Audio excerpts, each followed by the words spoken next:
Pemirsa, 3 minggu jelang hari pencoblosan, Presiden Jokowi yang ditemani oleh Menteri Pertahanan sekaligus calon Presiden Prabowo Subianto terang-terangan mengatakan Presiden boleh berkampanye dan memihak.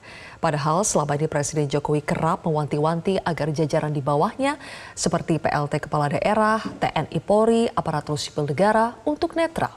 Benarkah rakyat tinggal menunggu waktu? Presiden akan gamblang menyatakan dukungannya, bahkan ikut berkampanye untuk paslon yang didukungnya? Meski secara hukum diperbolehkan, apakah secara etika menjadi persoalan?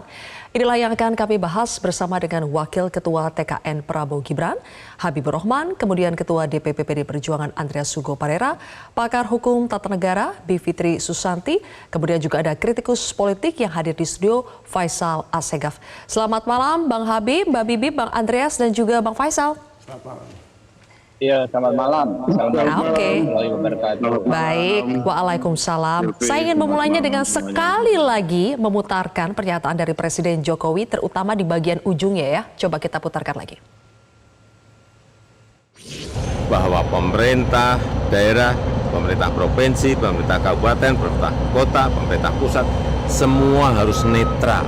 ASN semua harus netral, TNI semua harus netral, Polri semua harus netral. Ini kan pejabat publik sekaligus pejabat politik. Masa gini nggak boleh berpolitik, nggak boleh. Menteri juga boleh. Gimana? Itu saja. Yang mengatur itu hanya tidak boleh menggunakan fasilitas negara.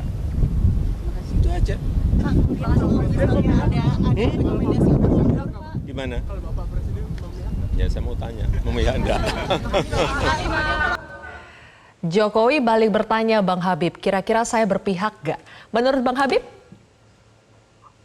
Jadi kita ke regulasinya dulu, Mbak. Ya, soal boleh nggak boleh. Kita ada ketentuan di Undang-Undang Hak Asasi Manusia, ya, pasal 23 bahwa semua orang memiliki hak untuk berpolitik, menyampaikan keyakinan politiknya. Lalu, ya, di konstitusi kita pasal 7 kita bahkan mengatur seorang presiden bisa maju kembali sebagai calon presiden periode berikutnya sebagai incumbent. Karena itu di Undang-Undang Pemilu, ya, presiden boleh, sangat boleh untuk berkampanye dan berpihak. Jadi ada 3 gradasi kenetralan. Kalau ada 2 video tadi dibandingkan, kalau kita pahami cermati, ada 3 gradasi kenetralan. Pertama, TNI Polri adalah pihak yang tidak punya hak suara sama sekali. Otonom, absolut, netralitas beliau. Lalu ada ASN, Gubernur BI, kemudian pemerintah, pejabat pemerintah, ya, yang non politisi, non pejabat yang mendudukan kedudukan politik, punya hak suara, tetapi tidak boleh berkampanye. Nah, kalau presiden, ya, tentu gubernur, kepala daerah, dia adalah pejabat politik yang menduduki jabatannya dengan proses politik, dia boleh, ya, ikut berkampanye, tetapi ada aturannya.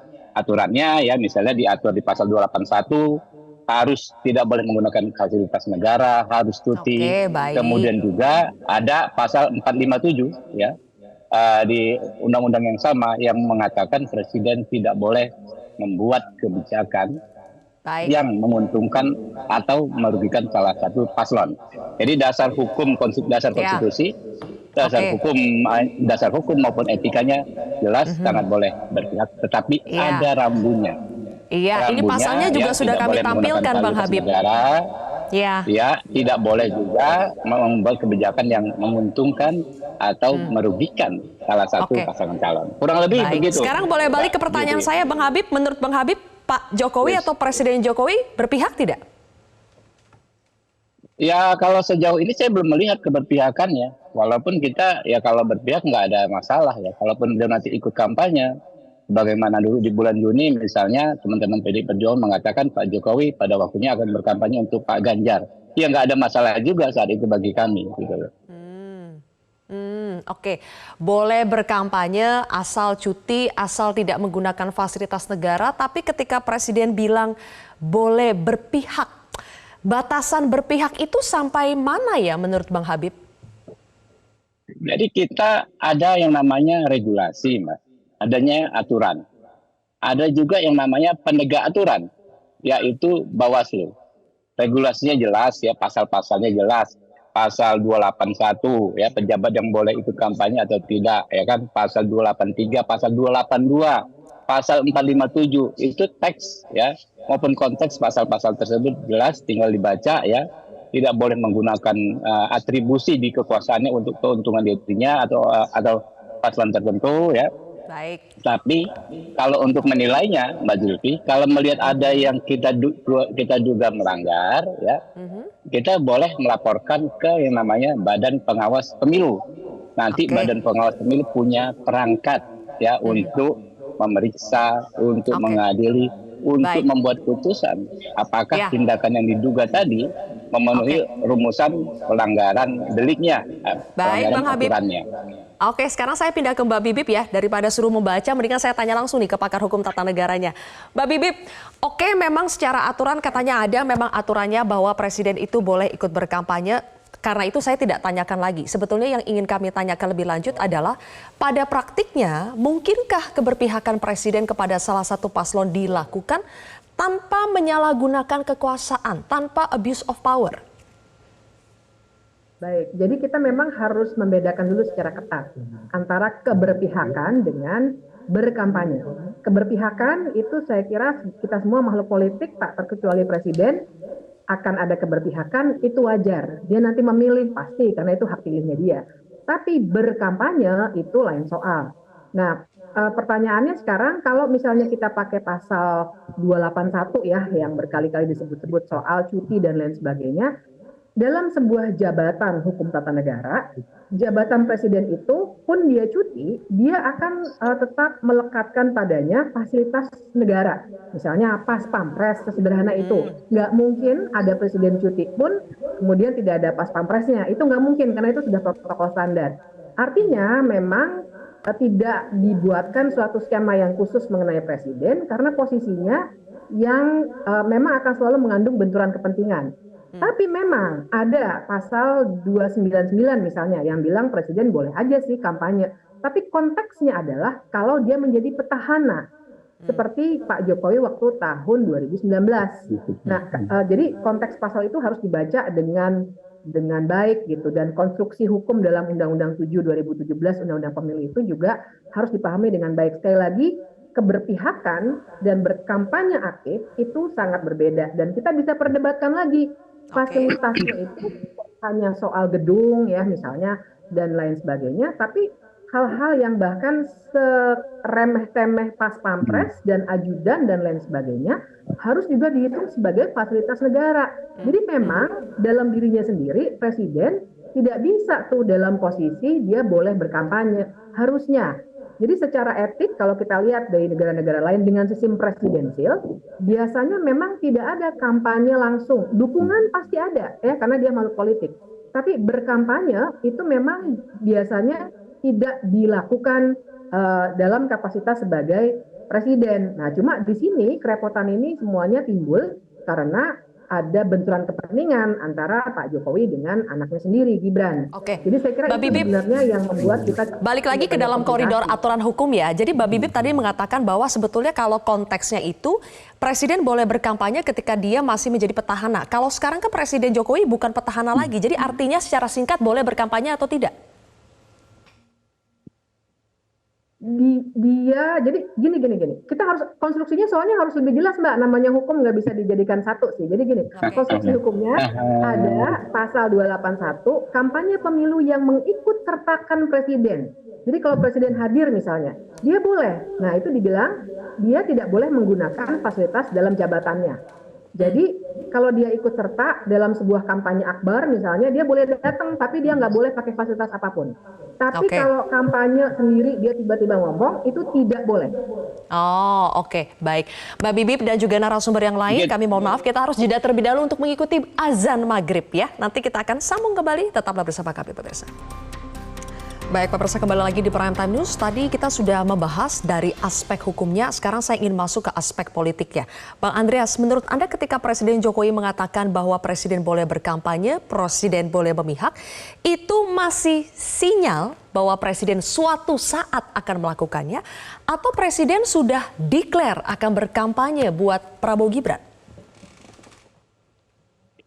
Saya kira de facto juga, ya tadi kan teman-teman bicara secara hukum kan, secara de facto kan berpihakan itu sudah kelihatan gitu dengan proses yang selama ini terjadi gitu, dan dari keberpihakan yang dilakukan oleh Bapak Presiden itu kan kemudian membuat masyarakat pun akhirnya melihat gitu apa yang dibicarakan sebelumnya berbeda dengan apa yang dibicarakan setelah atau apa yang dibicarakan hari ini.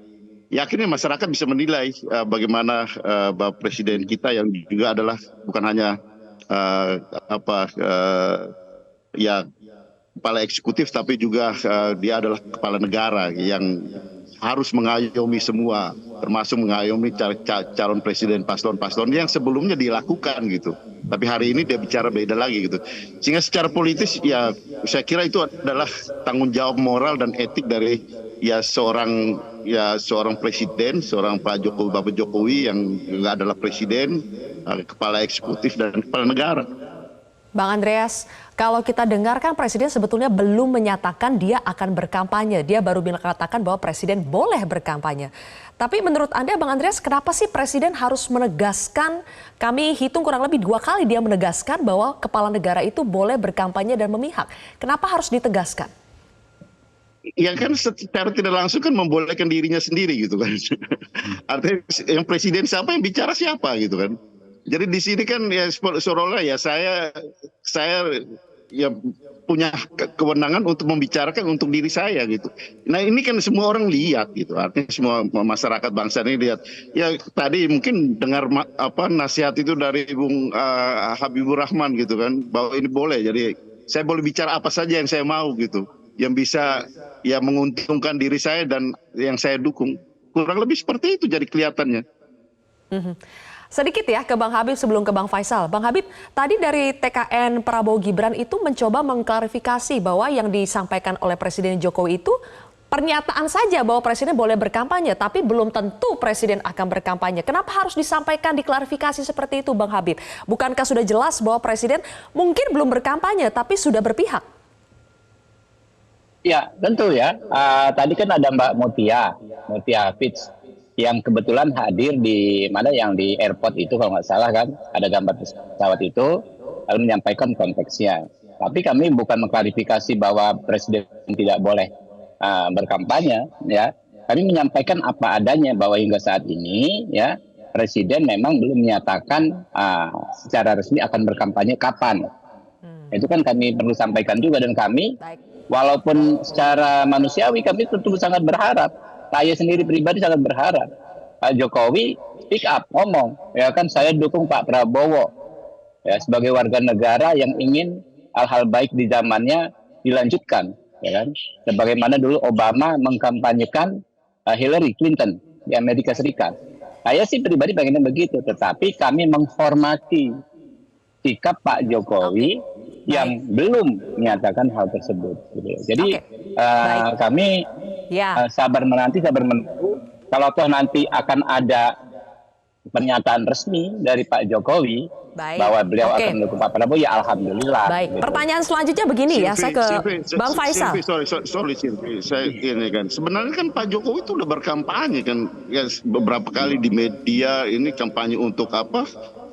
Partai anaknya yang dipimpin oleh anaknya, dan itu semua orang lihat kan. Jadi de facto memang sudah berkampanye, berpihak dan berkampanye gitu. PSI maksudnya Bang Andreas. Ya PSI ya, lupa saya nama partainya, cuma yang tahu saya tahu tuh partainya. Oke, apakah itu memenuhi unsur kampanye atau tidak? Oke. Yaudah, pertanyaan selanjutnya begini. Saya ke studio dulu ya. Kita sudah dengar apa yang disampaikan Bang Andreas tadi dan Bang Habib. Bang Faisal, begini. Betul. Kalau Bang Habib kan mengatakan Sampai saat ini Presiden belum menyatakan secara resmi bahwa dia akan berkampanye atau dia memihak salah satu paslon. Pertanyaan saya, lebih baik Presiden Jokowi itu mengaku sekalian bahwa dia akan berkampanye dan memihak paslon tertentu atau pura-pura netral?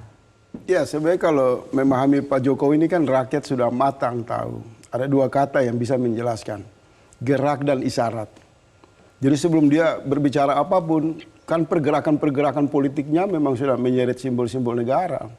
Kemudian lebih banyak sesudah itu bergulir isyaratnya. Isyarat mata, jari, tempat, simbol-simbol. Sehingga mengakumulasikan semua satu gerakan yang dipahami secara luas oleh publik, Presiden sebenarnya sudah berpihak, Pak Jokowi. Apakah keberpihakan ini mau diperdebatkan? Saya kira nggak usah. Nggak usah diperdebatkan lagi. Kalau begitu mengaku saja nggak kalau memang sudah berpihak? Kenapa tidak usah diperdebatkan secara hukum? Karena para pendukung ini kan sudah gelap mata. Mereka akan datang dengan pasal-pasal demi tafsir-tafsir apa saja untuk dalam rangka melegalkan perilaku kekuasaan itu berpihak dan menguntungkan Prabowo. Jadi saya nggak mau tanggapi dari kubu pendukung Prabowo.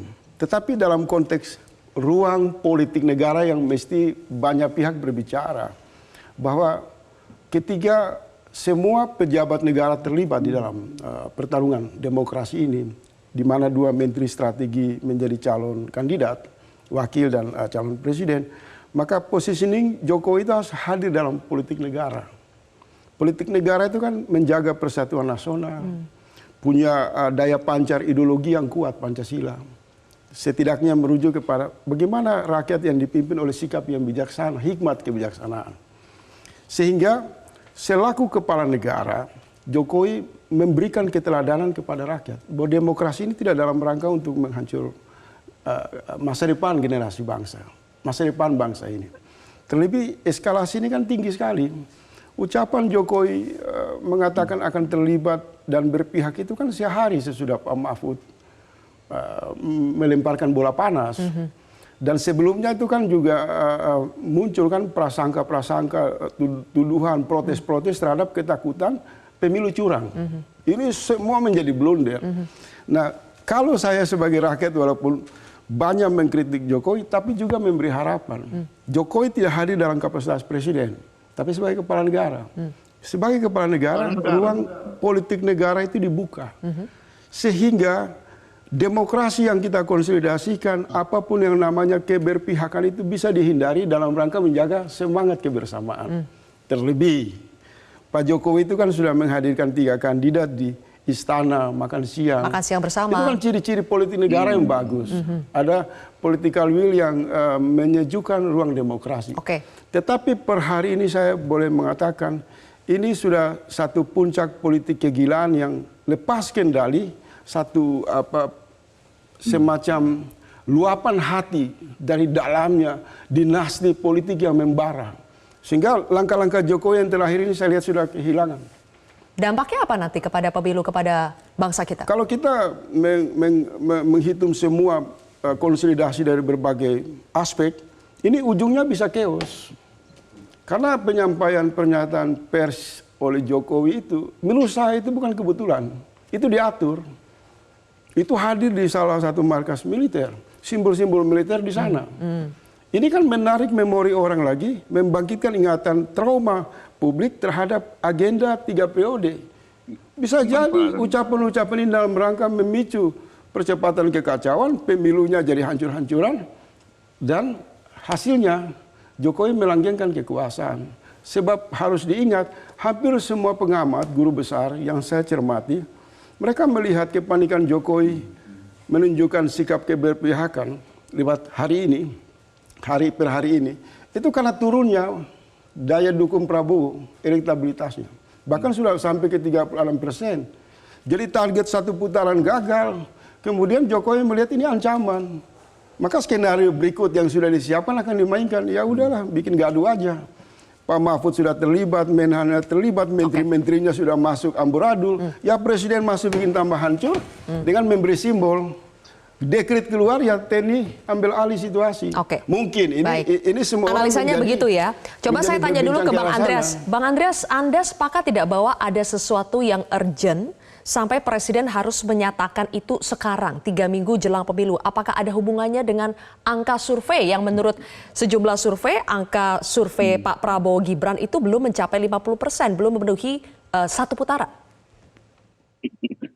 Sebenarnya itu harus pertanyaan itu harus ke ini apa Bung Habib itu. Iya dong, ke saya dong. Saya dulu ya, Pertanyaan itu harus- Mbak. Tapi Bang ini Habib. karena ya kalau kita lihat dari gestur ya beliau bahwa dengan pernyataan ini kan ya membantah sendiri apa yang sebelumnya dikatakan. Artinya ya hari ini ya apa video yang muncul itu komentarnya macam-macam gitu. Ya Pak Jokowi jadi lupa ingatan dengan apa yang sebelumnya dikatakan. Jadi apa saya sendiri sebagai ya warga negara yang mempunyai presiden yang juga adalah kepala negara merasa kok akhirnya jadi begitu apa ya menurunkan derajat dan wibawa sebagai seorang ya pemimpin yang harusnya kita hormati gitu. Kemarin bicaranya seperti ini, hari ini bicaranya seperti ini lagi, dan itu dilihat oleh semua orang. Artinya Video, di sini sebentar, apa, video yang mana ya akhirnya- yang Bang Andreas maksud? Apakah video ini? Kita punya Udah pernyataan video tadi, udah Presiden Jokowi dulu dan sekarang. Tonton terus sudah. Coba kita Udah putarkan tahu dulu, maksudnya. nanti dikomentari oleh Bang Habib ya. Saya dulu Silakan. ngomong dong. Bagaimana Ya, kita udah tahu pemimpin videonya. pemimpin kita Putar-putar. di Republik ini gitu, bicara hari ini bicara A, besok bicara B, dan Iya. itu tentu sangat kuat dengan kepentingan politik yang ada di balik apa yang di balik benak dengan Oke. kemudian tadi Bung Baik. Asegaf menyampaikan skenario-skenario yang muncul kan. Jadi akhirnya semuanya berputar soal kekuasaan. Dan untuk Ya. kekuasaan itu menabrak semua hal ya Oke, baik, yang Bang berkaitan Andreas. dengan moral dan etik yang Kita seharusnya pindah ke Bang dijaga oleh Habib ya. seorang Silakan pemimpin. Bang Habib langsung ditanggapi. Tampaknya Anda sudah tidak sabar. Ya, pertama saya hormat setinggi-tingginya kepada Bung Faisal Asegaf, seorang aktivis sejati yang memang menyampaikan idealismenya, dan itu wajib bisa menjadi masukan bagi dialog-dialog kita. Tapi kalau Bung Andreas, mohon maaf ya, dengan segala hormat, Bung Andreas di bulan Juni itu, sahabat Bung Andreas, Pak Adi Napitupulu berkata bahwa menunggu Pak Jokowi untuk berkampanye untuk Pak Ganjar. Gitu. Jadi kalau sekarang Anda mempersoalkan Pak Jokowi berkampanye misalnya untuk Pak Prabowo, itu kan aneh, seperti menjilat ludah sendiri. Nah kemudian terkait elektabilitas nih Mbak Zulfi, dari tadi saya mau ngomong, disampaikan Pak Ikrar. Dengan segala hormat agar tidak jumawa, kami itu nggak punya hak untuk panik. Kami itu nggak punya hak untuk takut. Kenapa? Di survei dengan skenario 3 paslon maupun 2 paslon, kami itu unggulnya telak banget. Ya, semua lembaga survei coba, ya unggulnya hampir 20% kalau 3 paslon. Apakah putaran kedua atau tidak? Di putaran kedua, apakah nanti berhadapan dengan Pak Anies atau Pak Ganjar? Kami juga unggul hampir 20%. Jadi kami ini pasangan Prabowo Gibran sukaria saja gitu loh menghadapi proses ini. Mau 1 putaran, alhamdulillah. Mau 2 putaran ya juga tetap alhamdulillah. Nggak ada masalah. Tidak ada tempatnya bagi kami untuk panik secara logis ya. Nggak ada. Yang boleh panik itu ya kayak Bung Andreas ini. Ya kalau salah-salah tidak lolos ke putaran kedua gitu loh. Kalau ke putaran kedua, kata lembaga survei ya. Rakyat nanti akan melihat. Tetap kalah. Rakyat akan melihat. Tetap kalah. Ya kan rakyat bisa menilai. Ya, Rakyat kan menilai cerdas. nanti. Rakyat cerdas. Oke, ya, baik. menilai bahwa Oke. Rakyat menilai ini siapa orang yang panik, unggul, siapa yang Ya, ambisius. itu ya, 3 unggulnya poin tolak, jawaban kok Bang dibilang Habib ya. panik, kan lucu. Ini kan lucu Ditanggapi sekali lagi gitu ya loh. sama Bang Secara Andreas ya. moral. Bang Andreas, justru katanya yang panik mungkin kubunya Bang Andreas ini karena secara survei lebih di bawah terus, turun Pak terus. Prabowo. Ya, Dan kita satu nggak lagi nih perlu Bang panik dan Andreas, kita tadi melihat kata Bang Habib pokoknya justru yang menjalankan menjilat proses ludahnya itu sendiri sesuai itu dengan Bang aturan Adian main. Apitupulu. Karena Dengan waktu itu Bang kaidah-kaidah Adian aturan meminta main. Jokowi untuk kampanye buat Ganjar. Ada lagi nggak yang menjilat ludahnya sendiri sekarang? Ya kita menjalankan itu sesuai dengan kaidah dan aturan main yang ada gitu. Itu yang terpenting, dan menjaga proses demokrasi ini bisa berjalan dengan baik sesuai dengan aturan main yang sudah ada. Itu yang paling penting, bahwa proses demokrasi ini yang kita bangun mulai dari sejak reformasi, dan ketika itu saya kira yang namanya Pak Jokowi belum kedengaran, tapi teman-teman aktivis ini kan tahu bagaimana proses perjalanan itu, dan kita berkeringat di situ gitu. Jangan kita rusak demokrasi ini dengan pemilu yang penuh dengan intervensi, penuh dengan intimidasi, penuh dengan ya kecurangan, termasuk apa yang disampaikan oleh pemimpin-pemimpin itu gitu. Dalam hal ini Pak Jokowi seharusnya memberikan teladan, artinya, dan itu yang kita harapkan, dan saya kira rakyat berharap seperti itu. Jadi tidak kita bicara kemarin A, kemudian hari ini B, kemudian, dan itu semua dilihat oleh masyarakat gitu. Saya sebagai warga negara, bukan sebagai politisi, tapi sebagai warga negara, kita bisa melihat gitu bagaimana wibawa dan harga diri seorang pemimpin yang demi kekuasaan membela sampai harus mengorbankan apa yang diucapkan dengan apa yang dilakukan. Gitu. Oke, coba kembali ditanggapi oleh Mbak Bibip ya. Mbak Bibip, kalau dari aspek hukum mungkin ada perdebatan boleh dan tidak bolehnya seperti apa, tapi secara etika apakah ini menjadi persoalan dan bisa berimplikasi pada chaosnya pemilu nanti seperti yang disampaikan Bang Faisal tadi? Ya, ini memang jadi persoalan karena begini, dalam politik dan hukum tata negara, pemegang jabatan dan wewenangnya itu memang dibatasi perilakunya. Jadi memang Pak Jokowi itu bukan rakyat jelata seperti saya gitu ya, karena nggak pegang jabatan. Jabatan itu dibatasi perilakunya. Nah, jadi kita bisa perdebatkan ini dari aspek kepatutan sebagai presiden, tapi kita kan bisa melihat, karena tadi Pak Jokowi kata-katanya itu kalau kita lihat di video, berpolitik memang boleh. Ya memang boleh, tapi kita harus sedikit ketat dalam hal terminologi. Antara berpolitik, ya semua orang pasti berpolitik, itu hak, dengan berkampanye. Nah jadi ketatnya di situ. Nah kemudian yang kedua Mbak Zulfi, kalau sekarang dia menyebut sesuatu yang tadi dia nyatakan itu normatif, bahwa setiap orang boleh berpolitik, ya silakan. Tapi politik itu kan memang penuh dengan simbolisasi, dan buat saya apa yang ia lakukan sebenarnya canvassing untuk menyatakan duluan apa yang seharusnya kemudian bisa diinterpretasikan sebagai sesuatu yang boleh dia lakukan. Jadi dia memberikan suatu canvassing duluan gitu ya, suatu wilayah hukum duluan untuk menyatakan bahwa saya boleh loh berkampanye. Nah itu yang kita harus kritik, karena sebagai presiden tidak perlu untuk menyatakan hal-hal yang sifatnya normatif itu, kecuali kalau memang ada tujuannya. Nah dalam konteks ini aspek politiknya tadi sudah kita bahas, memang ini tujuannya adalah canvassing untuk hal-hal yang mungkin akan dilakukan setelah ini. Tapi yang jelas ini sudah cukup menimbulkan kegaduhan di kalangan kita sendiri, karena saya kira seperti yang dikatakan oleh Bang Andreas tadi, persoalannya adalah sebenarnya belakangan ini sudah kita bisa lihat juga sih kampanye-kampanyenya Pak Jokowi, tapi bisa kita perdebatkan kemudian. Nah, sehingga dengan menyatakan hal ini jadi lebih terang sebenarnya apa yang sedang dan akan dia lakukan. Oke, kalau sekarang dan nanti saja bisa menimbulkan kegaduhan, Bang Andreas, sebagai masih kader PDI Perjuangan ya, apakah PDI Perjuangan akan mengambil tindakan? Nanti kita akan bahas pemirsa usai jeda berikut ini. Baik, ini sudah di segmen terakhir, jadi sebelum fokus nanti ke studio, saya mungkin ke Bang Habib dulu. Bang Habib, jadi kalau disebut bahwa Presiden itu inkonsisten dengan pernyataan sebelumnya bahwa dulu mengatakan harus netral, tapi sekarang mengatakan akan kampanye, Presiden boleh berkampanye dan boleh memihak, apakah betul Presiden inkonsisten? Yang salah itu kita yang melihat video tersebut secara tidak cermat. Karena yang disampaikan itu dua hal yang berbeda. Yang disampaikan pada video pertama itu ASN, ya, gubernur, dan lain sebagainya. Sementara presiden itu adalah memang pejabat yang dihasilkan dari proses politik. Dan ada pengaturannya, Mbak Zulfi. Ya, di pasal 280 ke bawah itu ada yang boleh dan yang tidak boleh berkampanye. Ya, di pasal 280, 281, 282 ada aturannya, dan presiden tidak termasuk sebagai orang atau sosok yang tidak boleh berkampanye. Jadi jelas. Jadi kalau orang yang ngerti hukum, yang baca hukumnya, yang disampaikan Pak Presiden itu nggak ada pertentangan sama sekali. Jadi diputar 10 kali pun semakin jelas bahwa yang dimaksud itu adalah dua hal yang sama sekali berbeda. Kurang lebih begitu, Mbak. Pas saya lagi mau ngomong itu. Terima kasih ya teman-teman ya. Terima kasih ya, Bang Habib. Nah, ini ada orang yang mengerti hukum di sini, Mbak Bibip. Saya langsung tanya ya. Oke, baik. Mbak Bibip, benarkah apa yang disampaikan Presiden dulu dan sekarang yang ASN bla bla bla tidak boleh, sementara Presiden mengatakan sekarang Presiden itu boleh berkampanye dan memihak, itu tidak bertentangan?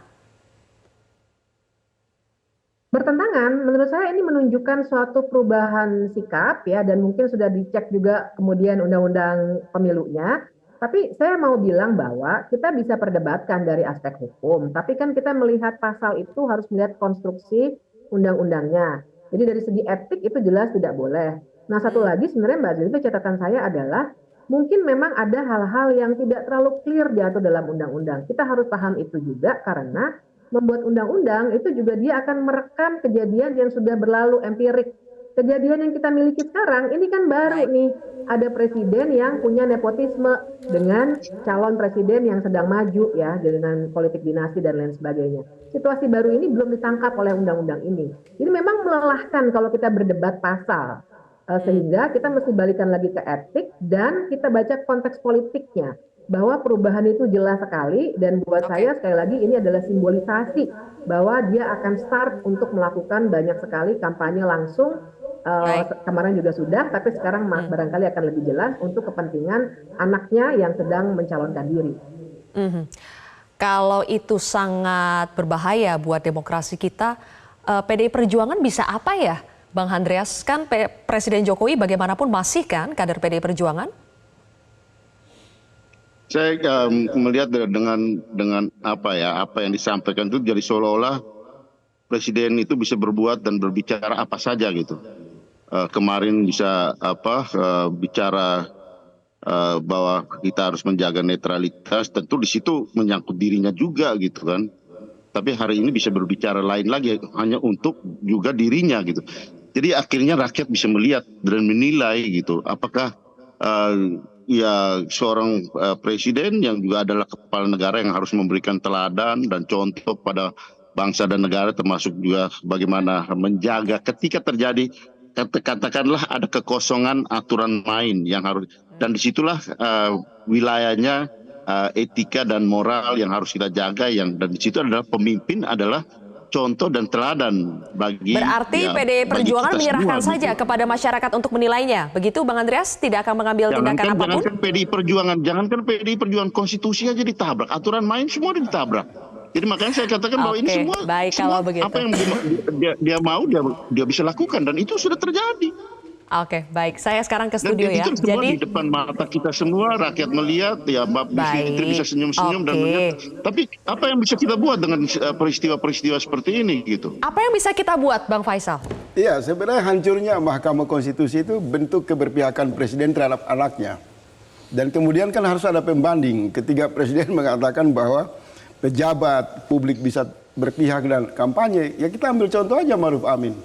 Itu kan terjadi kontraksi. Maruf Amin sangat menghargai psikologi perasaan publik, nurani publik, akal sehat publik, dengan terus menjaga marwah dan martabatnya untuk tidak mengatakan atau bertindak sesuatu yang dapat berpotensi menyeret simbol dan jaringan negara ke dalam ruang demokrasi yang lebih amburadul.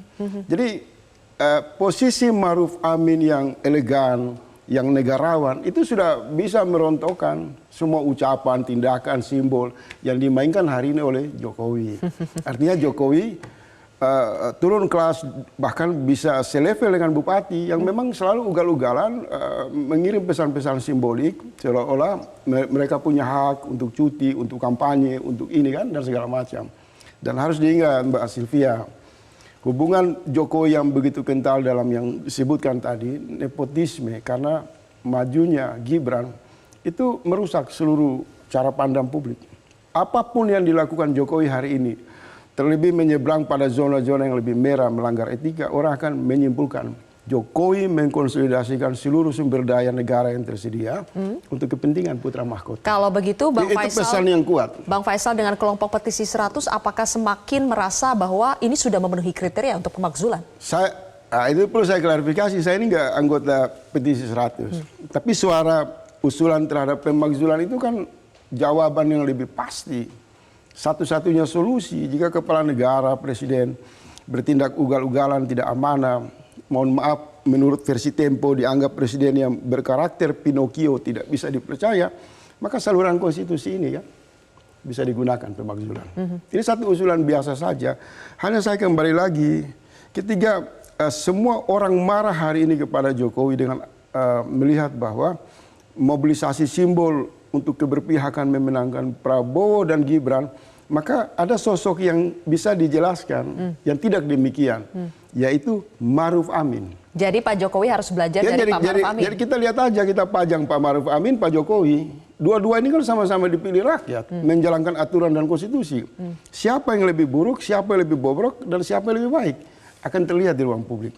Ini pembanding untuk membuat kita objektif. Oke. Menurut saya, Pak Jokowi harus berhenti dengan sahwat dinasti politik yang demikian, karena rakyat masih berharap di sisa waktu Belum terlambat ini. ya? Belum terlambat. Rakyat masih berharap jangan sampai penghardikan terhadap akal sehat yang berlebihan ini menimbulkan satu ledakan-ledakan yang tidak bisa dikendalikan. Baik. Karena saya khawatir ini berpotensi untuk membangkitkan semangat solidaritas partai politik, lebih khusus di luar kekuasaan, untuk mengevaluasi secara lebih serius. Kalau ancaman Jokowi ingin menggunakan pemilu dengan cara curang seperti ini untuk meloloskan anaknya, tapi kemudian juga punya agenda lain juga, melihat bahwa agenda pertama tidak jalan dan ingin mengacaukan sehingga terjadi pengelolaan kekuasaan yang hasil dekret misalnya, yang sering dibicarakan, maka partai-partai ini bisa mengambil tindakan lebih cepat. Kita lihat ya apakah ada tindakan nanti dari partai-partai. Jadi, Terima kasih. ya, kita berharap juga partai harus bertindak tegas terhadap Jokowi. Jangan Oke, dibiarkan baik. Sayang sekali situasi. waktu kita habis. Terima kasih Bang Faisal, Bang Andreas, dan juga Mbak Bibip. Sebelumnya ada Bang Habibur Rahman. Terima kasih sudah bergabung bersama kami di Prime Time News hari ini. Mbak. Jelajahi cara baru mendapatkan informasi. Download Metro TV Extend sekarang.